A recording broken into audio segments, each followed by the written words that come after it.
Welcome, everyone. It is my pleasure to have all of you here today at our Pubantz Artists and Artist in Residence Showcase.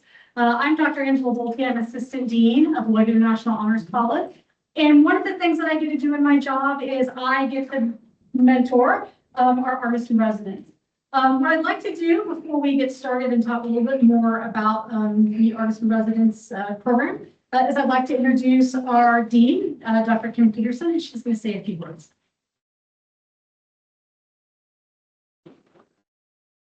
Hi, everyone. I just thought I'd introduce myself. I'm Dean Kim Peterson. I have been in the Honors College for a while now, but this is my first semester officially as the Dean of the Honors College, so I'm really grateful.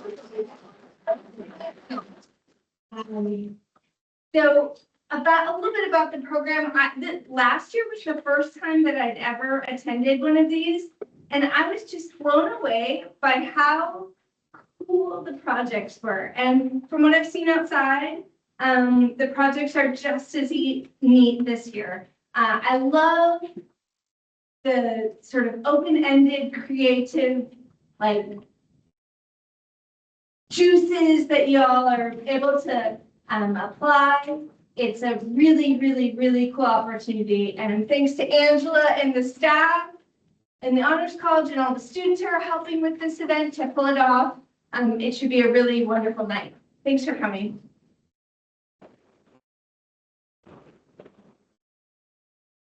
I'm going to say a little bit about the Artist in Residence program and how it came to be and sort of what the goals are of this program in the Honors College.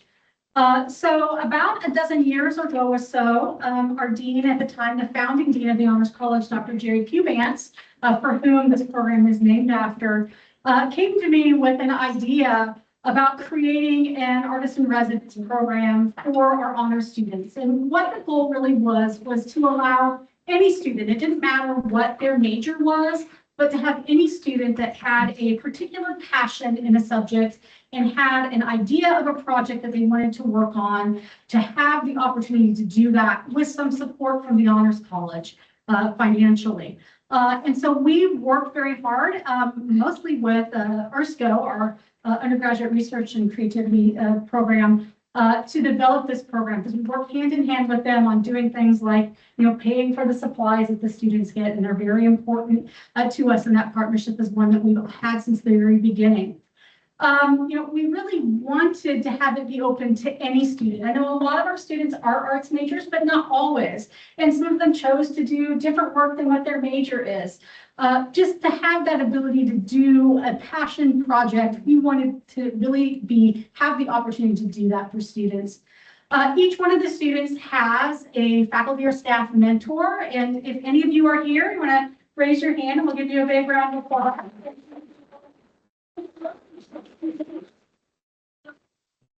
Wanted to be able to have something where we could reward not only our students, but the faculty and staff that work with them. And we feel like the Honors in Residence project is able to do that a little bit for our students.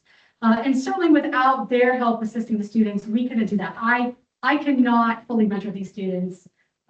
I am a philosopher. I am not an artist. I know what art is. Maybe that might be an interesting philosophical discussion we can have. But I don't know how to do art. But that's something we still meet to ensure that if they have questions, they're having problems, we can have a discussion. Sheila had a great discussion one day about sort of what to do and kind of push through the problems that they were having with their project.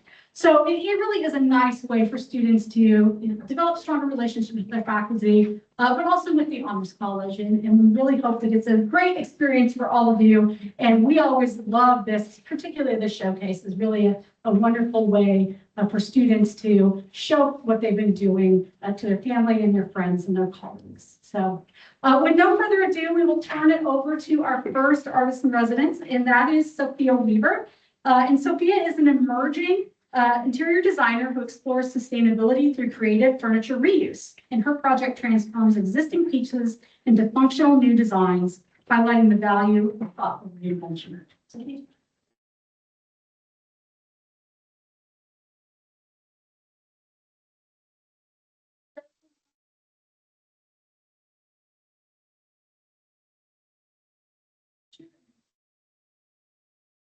So I didn't have any need for old sewing top tables without the sewing machine, so I thought, how can I take this and turn it into something that I could use without getting rid of it? So I started by assessing the pieces, and they're a lot older. I noticed they had lots of damages on them. And I also started sanding them down to see like what they're made of, and I realized it was like painted 3 times, and it had these chipped laminate boards over top. And I noticed all the different jointing methods. There was like screws, the lead screw in, like, just your hand. It wasn't like anything difficult to take apart. So my idea was that instead of using it as a sewing top table, I could use it as like a side table that folds open over your couch, and you could like eat your dinner at the couch or use it as like a little writing desk. Yeah, and the part of my project was, the reusing and it being sustainable. So I didn't spend any money on the project. I used everything that I had around the house. So like sanding it down and then painting over top of it, I used like the cabinet paint that she used to paint her house. And then I used one of the old pull-out handles that they had for the house, so I didn't have to waste anything just using old materials.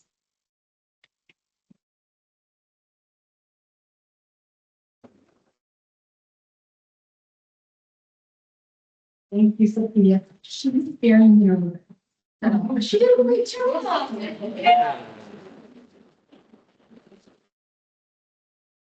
Next artist in residence is Shayla Scales, and she is a 4th-year art student and is graduating, not expected, right? Is graduating with 2 degrees in painting and then arts and mystery. Okay, she did not put that in her bio. My bad.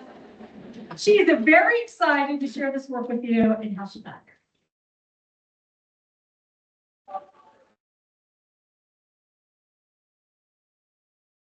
Hey y'all.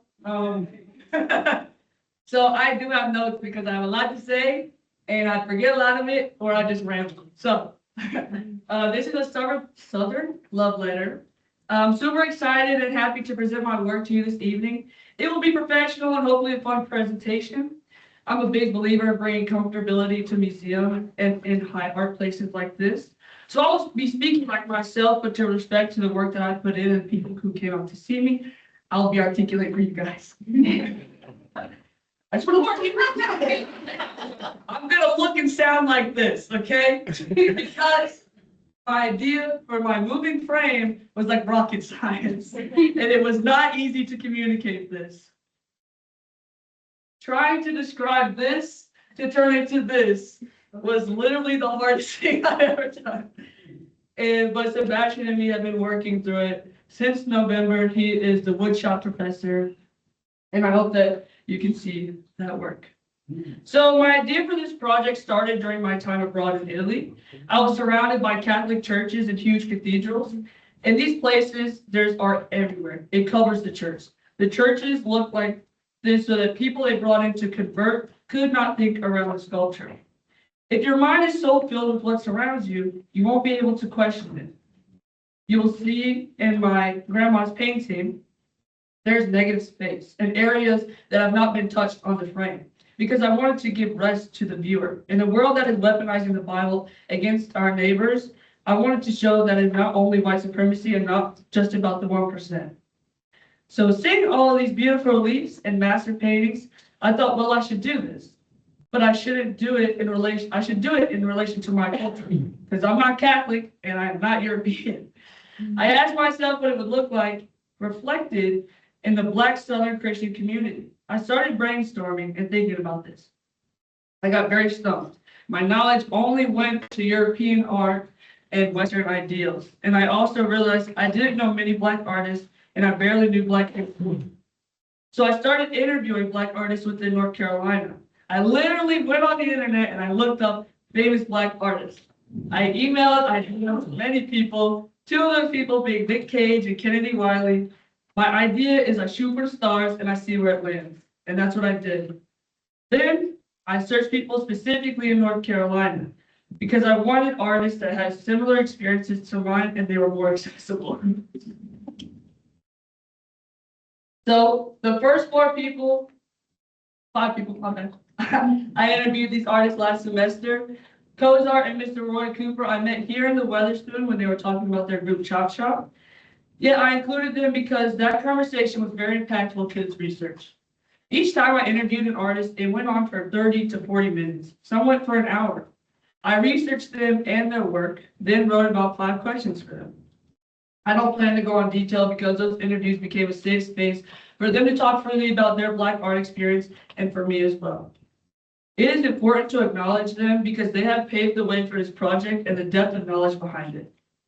2 quotes that stuck out to me during these interviews was, I was talking to Zaire. He said, I view Christianity and Blackness as complex as Blackness. That hit me really hard. Because when you think about the complexity of Blackness, where do you start? Where do you end? You know, there's so much, how do you portray it all?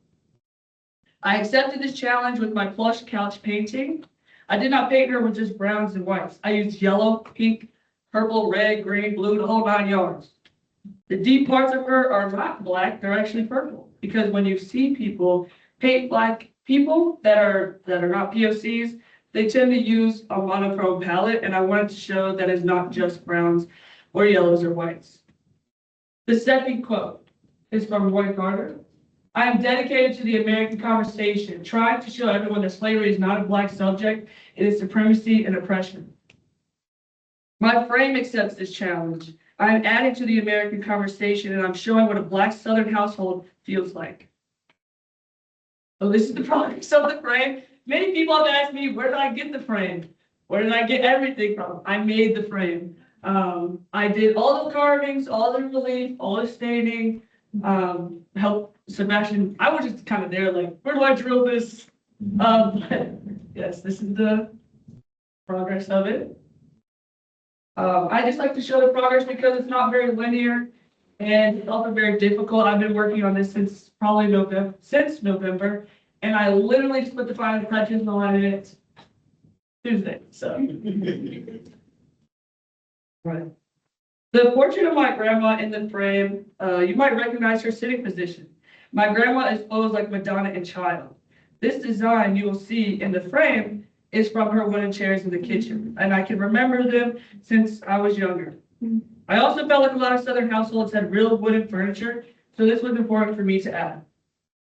As for the metal pieces that were on top, they're all my grandma's. She's a huge collector, and if you don't know anything about Southern Black households, you don't understand.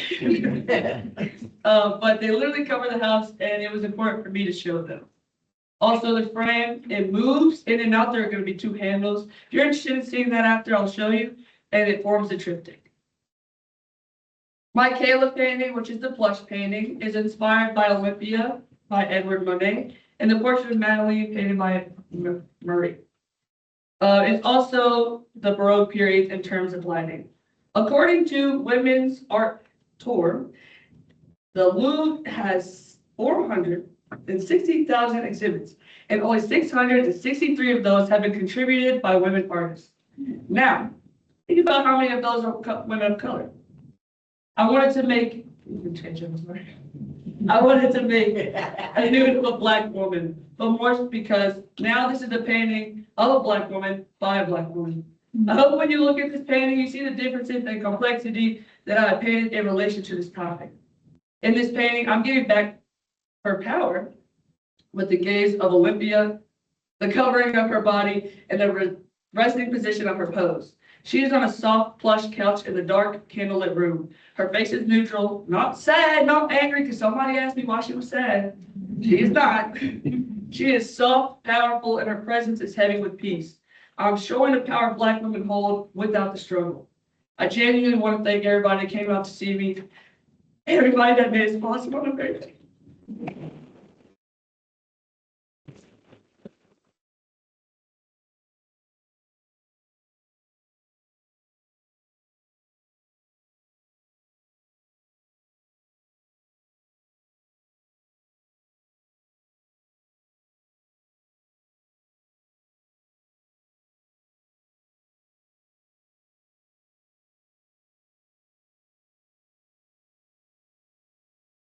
And the process. An active musician, she teaches and performs throughout North Carolina, aspiring to make music education enjoyable and accessible for all. Outside of music, Maddie is an avid writer and jewelry artist, and she consistently seeks to push conventional genre boundaries and the limits of her imagination.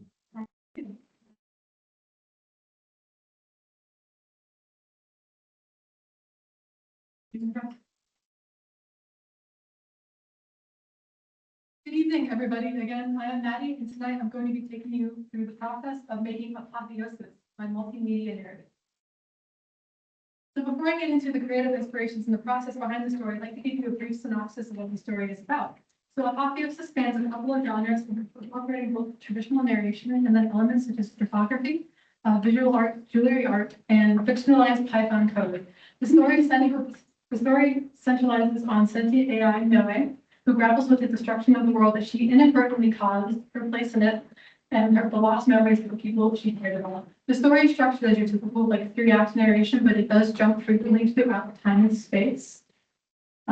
Central to Apotheosis are 5 different characters, none of them really appear in the same act as each other. For instance, if one of the characters is appearing in Act 1, they're probably not going to show up in Act 3, save for Noe, who is the central protagonist, which everything revolves around. I'd like to talk about each of them briefly and think each of the story. So Alan, he's a computer scientist and the person who creates the central AI Noe.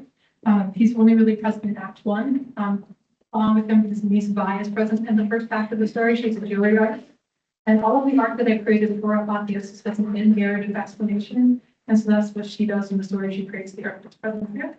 And then Malachi is a character who's only present in Acts 2 and 3, where the other characters aren't present there as well. He is the last surviving human after a nuclear apocalypse, and his relationship with Noe will change what she thinks about the world as a whole. And then the final character we never actually get to meet, his name is Tom, but he creates all the paintings that are seen throughout Apotheosis, and whose art is very central to the development of Noe and philosophy as she approaches something that can arguably be called a post-human.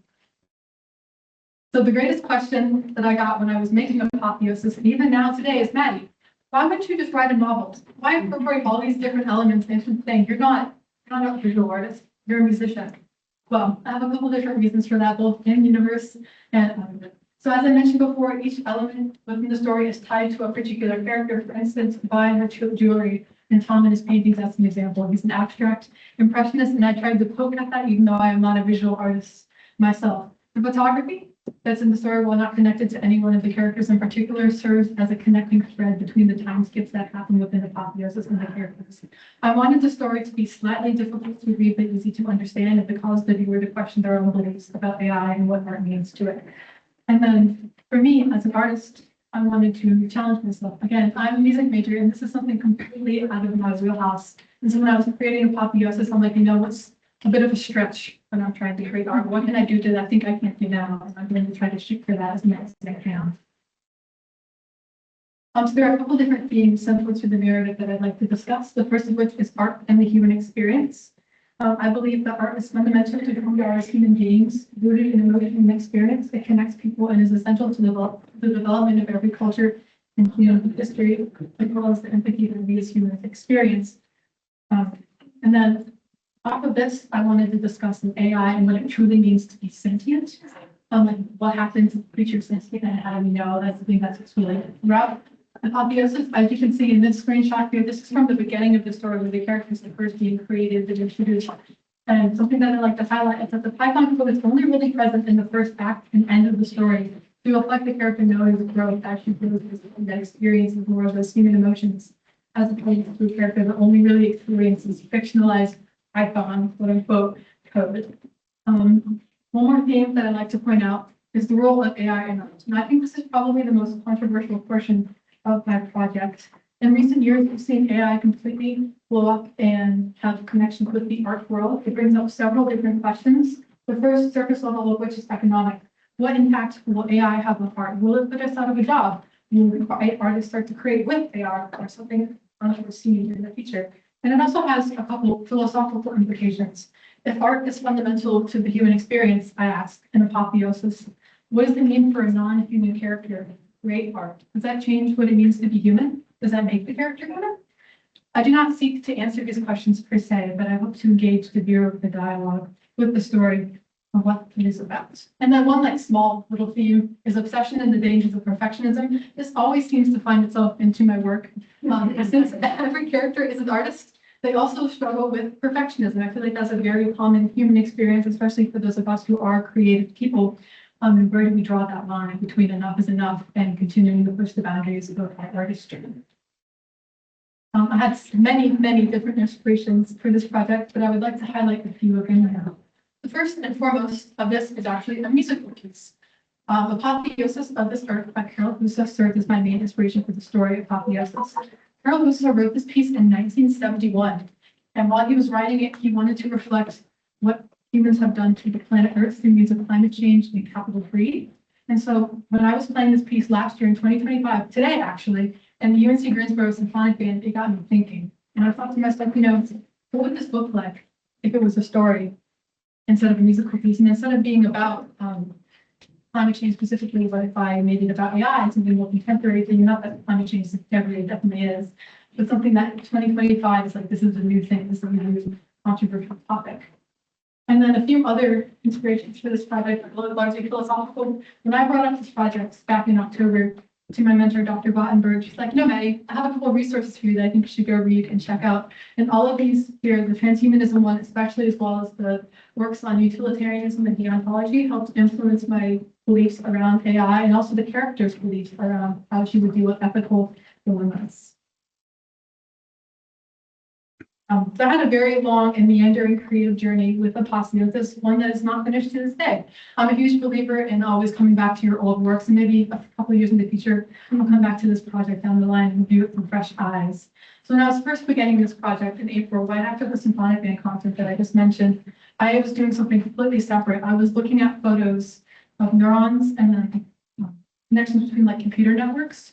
I was like, this would look really beautiful as like a physical art piece. So once this presentation over, I have my work out there with me, but it's like this pearl bodice piece. And it really, I think, showed the connection between those two things. And that was like the spark, I think, for this project.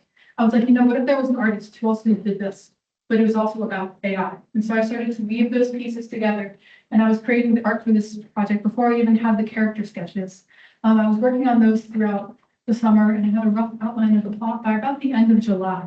And that gets me to the bulk of my project, which is August through up until recently in February. This was the bulk of everything. I did my writing in sprints, as I like to call them. I would write, say, 5 chapters in 2 weeks and then completely stop for another 2 weeks. And then those 2 weeks I wasn't writing, I was consuming other forms of art. I'm a huge believer in like experiencing as much as you can to inform your own philosophies and artistic styles. I was taking hikes outside, I was playing music, I was experiencing video games, all of which have made their way into my creative process and my work. I also, during this time, did a lot of what writers like to call killing your darlings, which sounds very violent and graphic, but it's not. The bulk of it is just, you have a lot of ideas, and then you get rid of the ones that don't suit your needs, even if you love them. And I had to get rid of a lot of things I really loved for this project to make the narrative cohesive.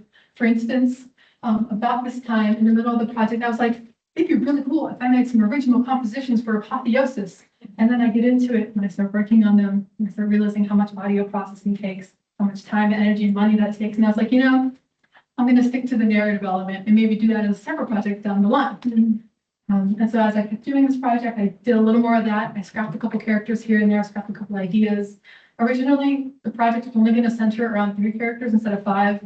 Alan and Tom were additions towards the end of the drafting process. I was like, I think I need somebody else here, not just the 3 characters. And there was no originally end of the world scenario. It just focused on AI and the development. But it's like, I'm trying to prove a point. Let me make it a little more dramatic for the audience.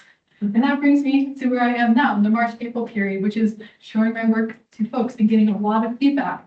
I'm very fortunate to have a large circle of people from all walks of life.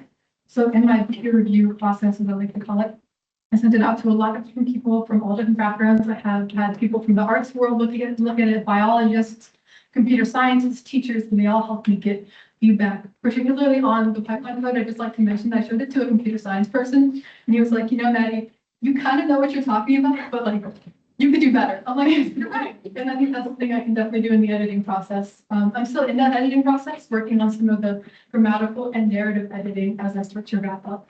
These are a few selected elements from the project. As you can see here, I have a couple photographs from the story on the left. These have all come from my camera roll over the course of 5 years, I believe. So from the time I was in high school to the time now, I was selecting these very atmospheric photos. Specifically, I didn't want to include any people in them. For one, because I don't want to involve random people in my work without their consent. And two, because I wanted it to feel very empty and lonely, like the story of Apotheosis often does. And then on the right here, I have an example of one of the pieces that I was working on. This is not my original work specifically. This is an arrangement of a composer, Florence Price, for work Adoration.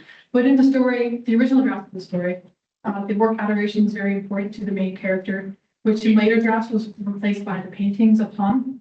But I just thought I would like to show this to show future projects, perhaps, that might have sprung off of Apotheosis, like recording projects that have nothing to do with it. And here's some more selected elements. Again, this is one of the jewelry pieces that I brought with me today that began the whole process. And then on the left, those are the paintings, I guess, if you could call them paintings, from Tom. Notably, he only uses the color blue, which is significant to the main character Noah, because that's where she gets her name from. There's a company in the story that made this shade of paint called Noah Blue, and she's like, I like that. That's mine now. Thank you very much. So now for the part you've all probably been waiting for. What did I take away from this? A couple different things. First and foremost, which was time management. It was, I will admit, very difficult to balance my musical career, this project work, and my college classes. I learned especially how to set hard and soft deadlines, hard to do, like absolutely not, you need to stop doing this right now, or you're not going to finish the project, versus soft being like, you have a couple days of buffer room. I set a deadline for myself of like April 7th, being the Thomas Expo for the undergraduate research symposium. But before that, I was like, I need to have everything done by the 1st of April so I can make sure if something goes wrong, which it does, then I'm prepared for that. And then the other greatest lesson I think I learned was possibility in seeing projects through. When I first started this project back in August, actually, no, that's a lie. It wasn't August, April of 2025, I did not think it would be possible to write as much as I did in a year. I was like, maybe I'll get 30 pages out and it'll be like jumbled and disjointed. But I've really learned to understand like the extent of my capabilities and how to push myself in those, and then also how to utilize the support networks around me. I don't think I could have done this project if it were not for the people who helped me along the way. And speaking of that, a couple people today. Oh, next steps. Hold on, before I do that, I have a couple more editing things to do, i.e. the accuracies of Python code, putting it more into the realm of science as opposed to science fiction. As well as some like grammatical errors and character consistency things. I'm gonna kind of go back and read the whole thing like backwards, so I spot errors easier as opposed to reading it forwards, which like my ass have seen 100 times. Backwards just like refreshes your brain on that. And then publishing options for the future. I'm thinking of doing like a digital release on Substack. I think that would be the most cost-effective way to do this presentation. I could also do an on-demand print run through Amazon, which would be a little less accessible, but also it would help get a physical version of the story out there. And then maybe in some ideal dream scenario, a physical publishing deal. This will likely happen years down the line as I continue to work on it. And I'd like to just point you out, if you would like to read the full story, I do have the manuscript out there. If you'd like to let you come and use the QR code and go to it. I'll leave that up while I do this. I do have a couple people to thank. So first of all, to Dr. Bolte and everyone at the Honors College, thank you for making this possible. It has truly meant the world to me, as well as my faculty mentor, Dr. Bodberg, for all your help over this past year as we continued to explore apotheosis and what it means, as well as the folks at the Weatherspoon, including Dr. Steen, and everybody who helped put this together today. Thank you very much. And my friends and family who are here today. Thank you.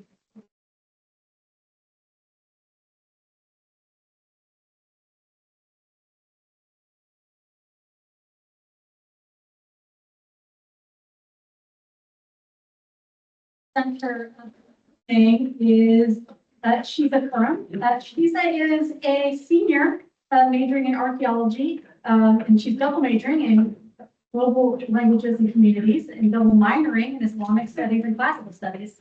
A lot of things she's doing. Their academic area of interest is historical linguistics and language reconstruction. They intend to pursue graduate work in linguistics. This current project combines the two majors into a research piece that sets the stage for continued graduate work. She's up.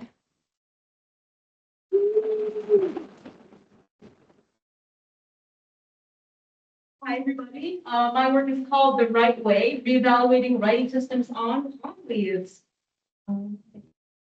So to start with, if you haven't seen a palm leaf manuscript, you might be wondering, what the heck is that? To which I'm happy to tell you, they look a little something like this. Next slide. They can look a variety of different ways. What they are is essentially taking palm leaves, cutting them down into size so they're a regular portion, binding them together into a book, and then you can use that to write all sorts of things. Their anatomy is really similar to like other books that you might have seen. They'll have like a front and a back cover. They don't really have a spine. They're just sort of like bound along there. Each of the pages is a leaf, the same way that each of our pages is a leaf. It's just made literal here. They're written on with a stylus in the same way that you write with a pencil on your book. And they're book bound using a thread along holes in the middle, in the same way that you would book bind a regular book. Why reevaluating? So a lot of this work has been going back to work done in the 1950s and 1960s by theoretical linguist David Geringer. I'm coming back to see whether there's anything of merit or anything that needs to be questioned. If we go to the next slide.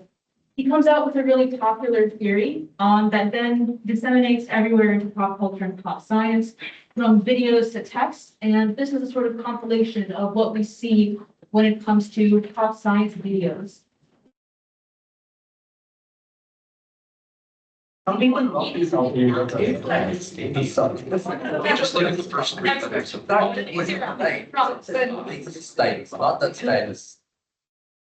Why are some Indian languages like Telugu, Tamil, Malayalam, Kannada, and Odia so curvy, while English and Greek look so sharp and angular? Why are South Indian letters so round and curvy, unlike other languages? While some cultures carve words into stone or scribble them onto paper, languages like Telugu, Balinese, and Oriya utilize a unique writing technology that involves scratching text into palm leaves. But these leaves would tear easily as the stylus made contact. So to prevent these leaves from tearing, the letters were written in a round manner. So one solution is to make your letters as curly as possible.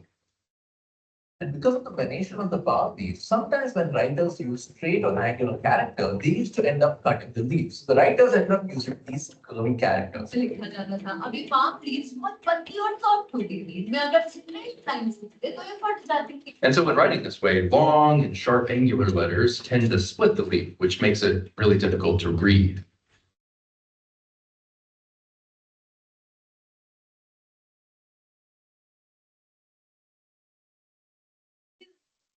Same thing. And this just doesn't just appear in video, but it's permeated throughout text as well, from formal to informal text. So they're curved and rounded, they're easier to inscribe in. Angled alphabets just won't work.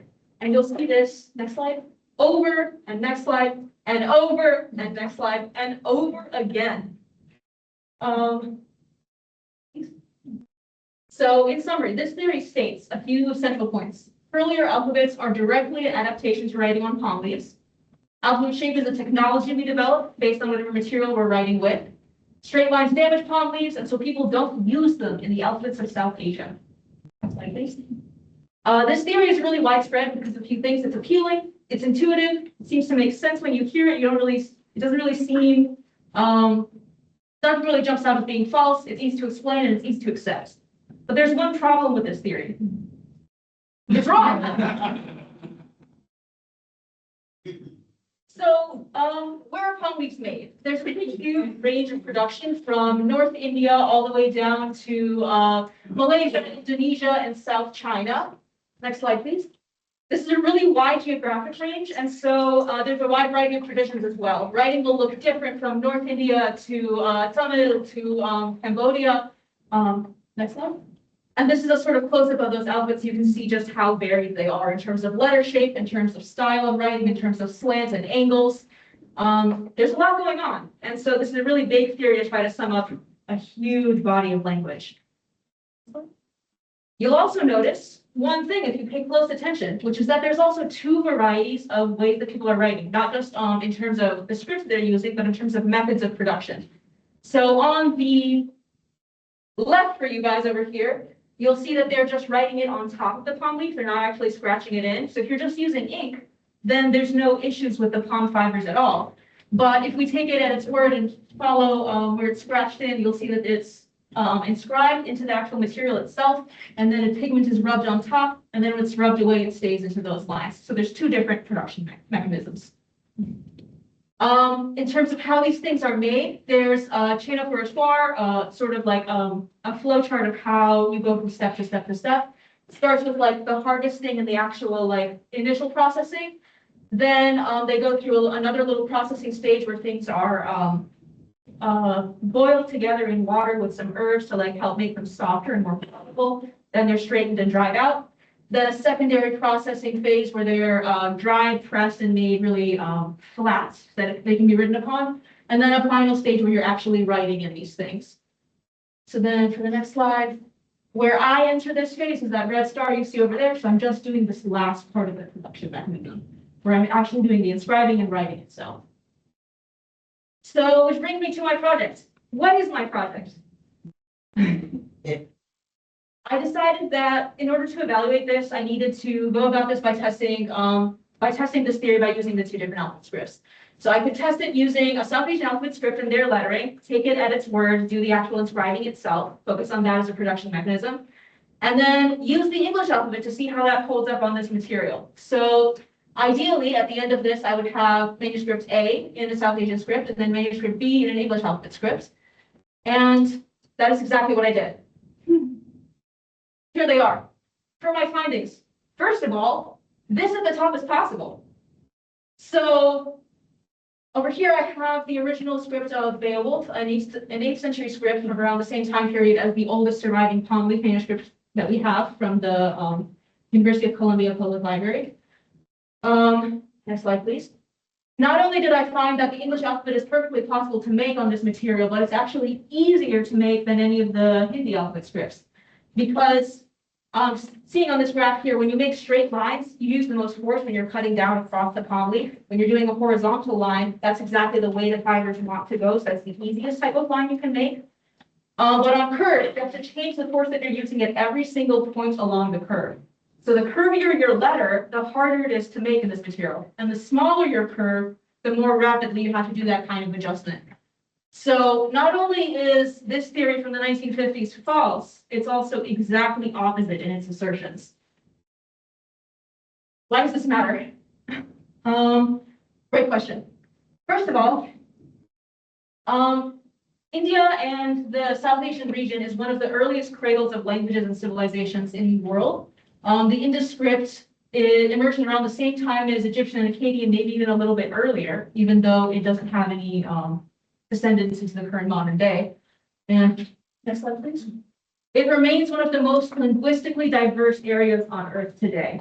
So I believe that this theory not being something revisited is a really criminal underexploring of a really versatile field of study. And finally, I have some pictures of David Duringer himself and Franklin C. Southworth, who are some of the only scholars who have done work on South Asian historical linguistics, both of whom are dead. As a student of color and a South Asian student, South Asia has always been one of my research interests and area interests, and it's important to me to be able to pave the way for students like me to be able to enter this field and know that it's something alive, something thriving, and something where hopefully mentors are available and not just dead from the 1950s. Thank you for your time.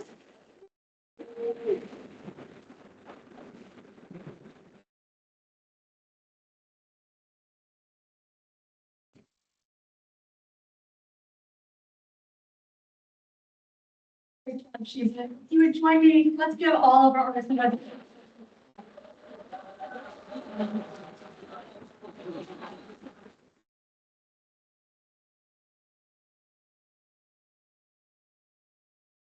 All able to join us. We'll have a reception out in the courtyard. We have some refreshments for you all, and our students will be available. You can look at the projects that they have and ask them a few questions. So please come and enjoy with us for a little while. I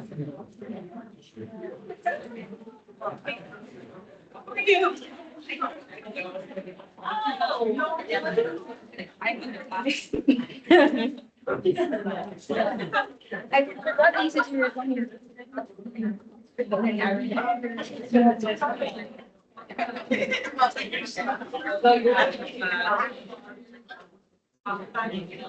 That was great, wasn't it?